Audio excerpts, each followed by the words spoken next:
My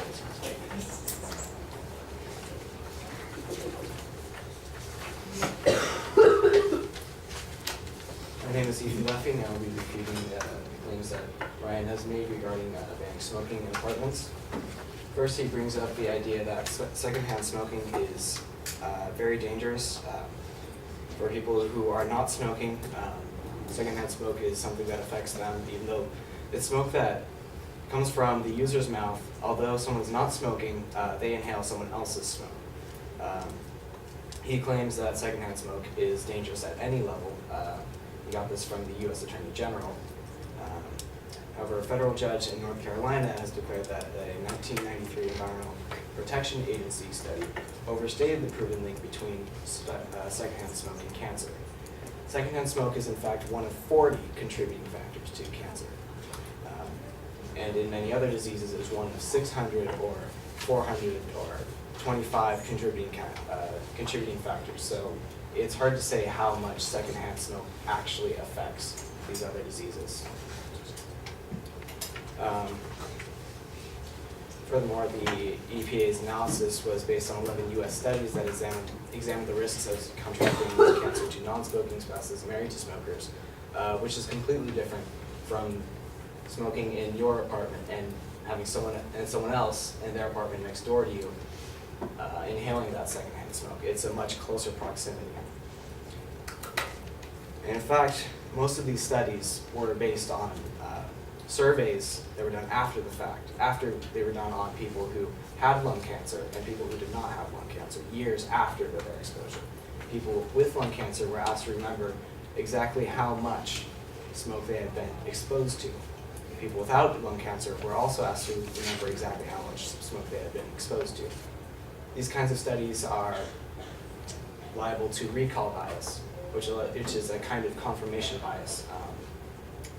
And it's usually asked with a very leading question, especially for someone who has lung cancer. Someone with lung cancer is asked, really, how much have you been around people who smoke? And with the general perception that secondhand smoke causes cancer, people who have lung cancer are, of course, going to remember, or at least think they remember, being exposed to secondhand smoke more than they actually were.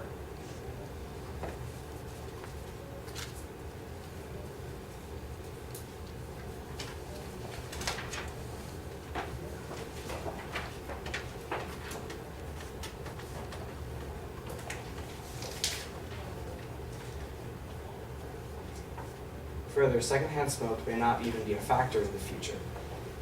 A new product, the e-cigarette, electronic cigarette, is a device that produces the kind of high that smokers look for in a cigarette without any of the dangerous chemicals. They simply release nicotine into the system without smoke, and therefore no secondhand smoke is being released into the apartments.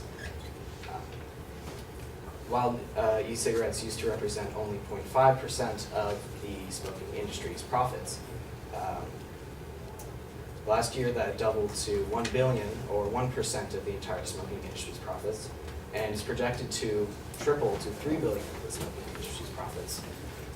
This exponential rise is projected to continue into the far future, meaning that traditional smoking may not even be a factor at all.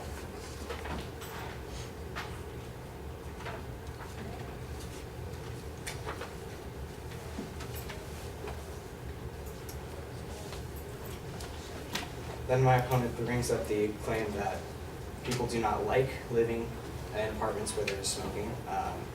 However, according to the California Civil Code,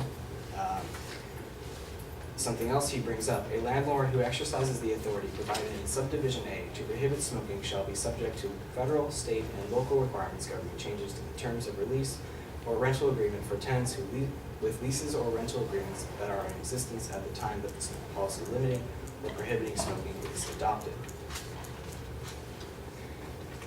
In other words, it is stated in the lease whether or not smoking is permitted in the apartment. People who live in these apartments, who rent them out, know that there are smokers in the apartments, and yet they choose to live there. They lose their right to complain about it when they signed up for this in the first place.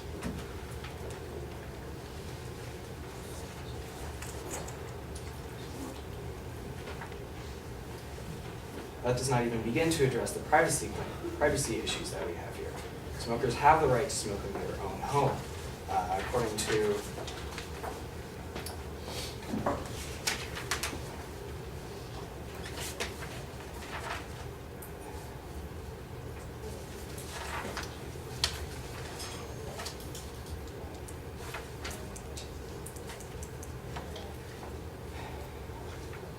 the UN Declaration of Basic Human Rights, people have the right to mind their own business, speaking. Paraphrasing, obviously, is the idea.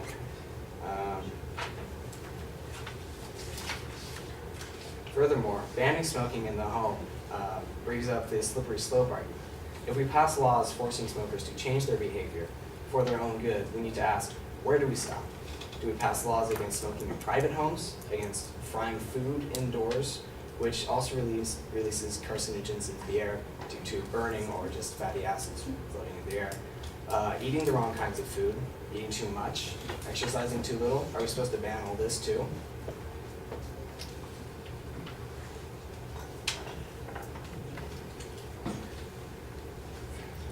Furthermore, criminalizing smoking within an apartment building would effectively criminalize smoking at all.